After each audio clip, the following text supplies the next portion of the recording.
So you want to buy a US plated vehicle in Mexico and not have to go back to the border to either re-import it or get a new tip.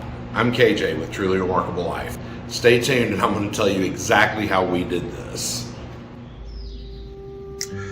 So I don't know what it is, but there's like those moments, those little bitty moments in time where something just kind of makes it feel real. You know, like whenever you get your, whenever you get a new dog from the rescue shelter or whatever, and you take their new collar and you put it on them, you know, there's that moment where you feel kind of connected.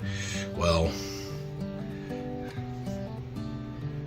you kind of feel connected to your new vehicle when you do that.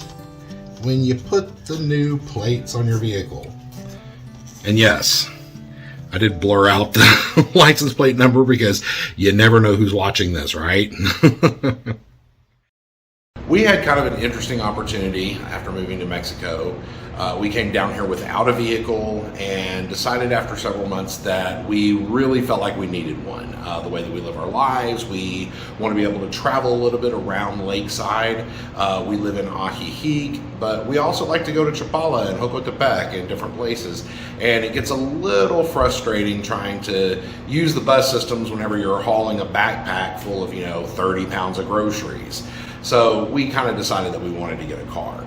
Well, we had a unique, I don't know how unique it is, but we had the opportunity to purchase a vehicle that had California plates here in Mexico. We were buying it from a friend of ours, and they were going permanente, and so they could no longer have a US plated vehicle. So we decided to buy this, and I did a lot of research and I talked to a lot of people, and what I found out from just talking to a lot of different people is there's a lot of opinions, there's a lot of misinformation, and so I wanted to take the opportunity to show everyone exactly how we did this without having to take the vehicle back across the border, back to the state it's now registered in for any sort of inspections or anything like that.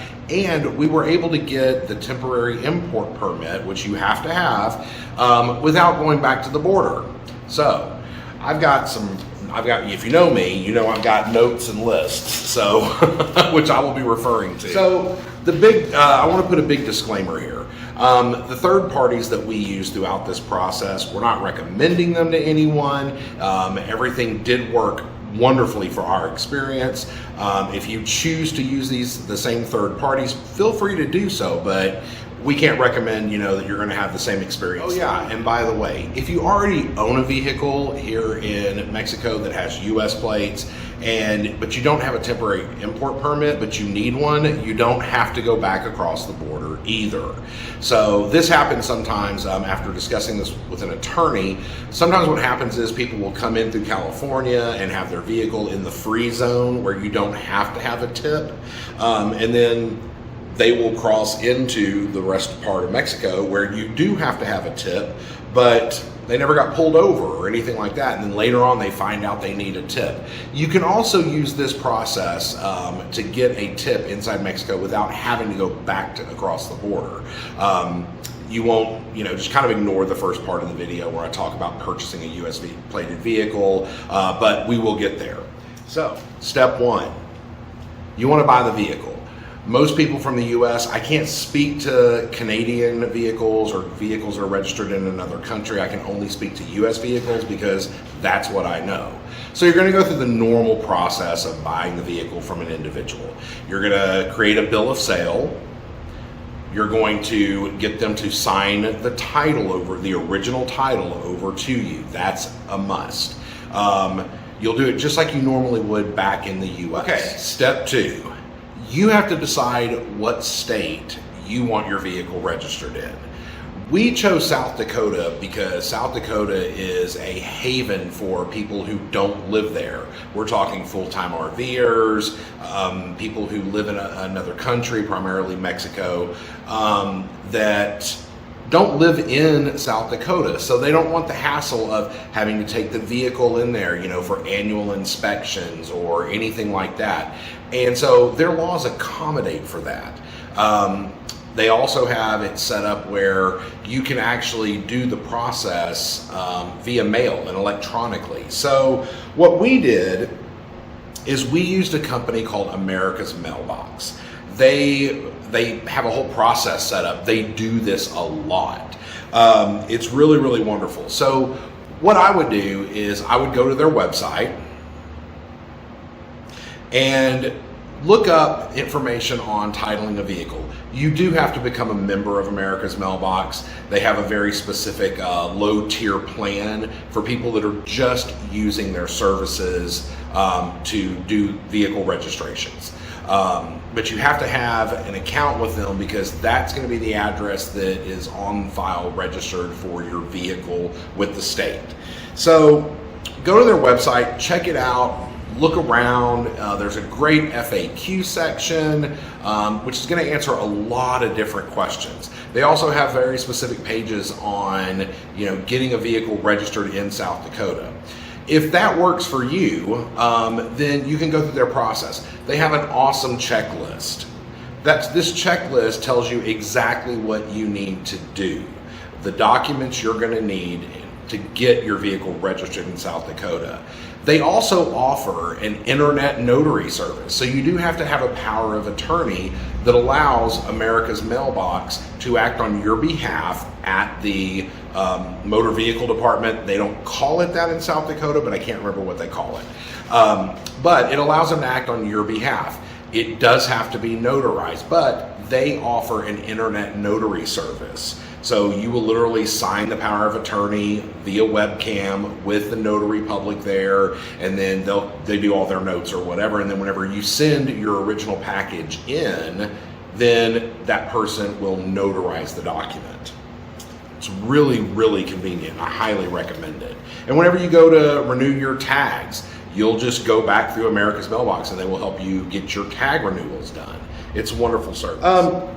After they've done all of this, they're going to ask you up front what address that you want your registration and your plates mailed to. So for us, what we did is we had the plates and registration mailed to a relative. And our relative, she pulled them out, she made sure everything was fine, took some pictures, sent them to us so that way we would know what our information. And then she used DHL to ship the plates and the registration to us here in Mexico. I am going to recommend DHL to do this in the Lake Chapala area. I know a lot of people that use DHL for international package shipments and have never had a problem. So that's one thing that I will recommend there. Step 3. So now you have your vehicle, it's registered in the state you want it registered in. If you had to change states like we did, you've got your plates, everything is good to go. Now you need to worry about getting your temporary import permit.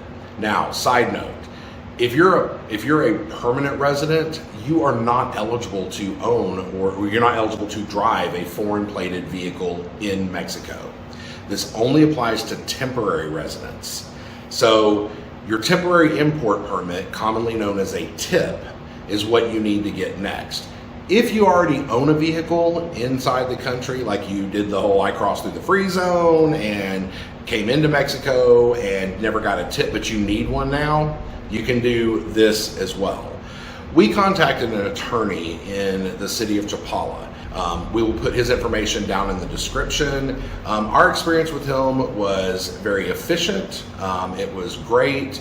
There was one little hiccup with one thing and it was no one's fault, but he immediately got it corrected and reprocessed it. He has access to the government system that will do an electronic tip. So this means you don't have to go back to the border, cross the border, turn around and come back in. He can do it here. All we needed to do was bring our registration or vehicle title, a copy of our plates. If it's not on your registration or title, he will need to know the plate number, our passports, and our temporary residency cards. He sat there on the computer with us right there in front of him. He input all of the information into it. The system generated and our credit card information for the tip deposit.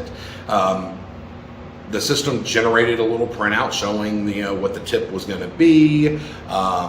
He gave it to us. Roughly 48 hours. It will go through a process internally at the government where somebody is going to review the images of the documents that he has to upload along with the electronic file that he completes, and they're going to verify some information, and as long as it checks out, then about 48 hours later he will get the tip emailed to him, and he will forward that on to you. You print it out, and it's valid roughly about 7 to 10 days later. It's not going to be immediate. There is a period of time before your tip becomes valid, but it's usually about a week. You can't drive your vehicle until the tip is active. So that's the big thing. We actually made a couple of copies of our tip. One goes in your vehicle, the other one we're keeping with our important documents. Tell us that he keeps those on file as well, so if you ever lose it or if it gets destroyed and you need it, he can just send it back to you. Something that's really important to note: your tip will expire when your temporary residency expires. So if you're in that first year, you will have to renew it at the same time that you're renewing your temporary residency for 1, 2, or 3 years. So that's really important. Step number 4, you've got to make sure that you have insurance. So we tend to be a little conservative when it comes to stuff like this. We want to make sure we're going very step by step. So during that grace period of us knowing our tip was approved before it actually became active, that's when we went and we got our Mexican car insurance policy. There's a lot of different brokers and stuff here in Ajijic, Lakeside. Do your research, talk to your friends, find out who you want to use. Be careful. Some of the insurance brokers will not insure a foreign plated vehicle. So you want to make sure you're asking them that up front.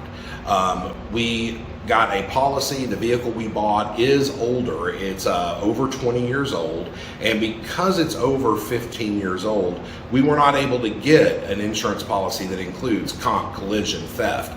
It is a basic, bare bones, liability only policy that does meet the minimum requirements for Mexico. It does have some medical coverage in it, but it was relatively very inexpensive, which is wonderful.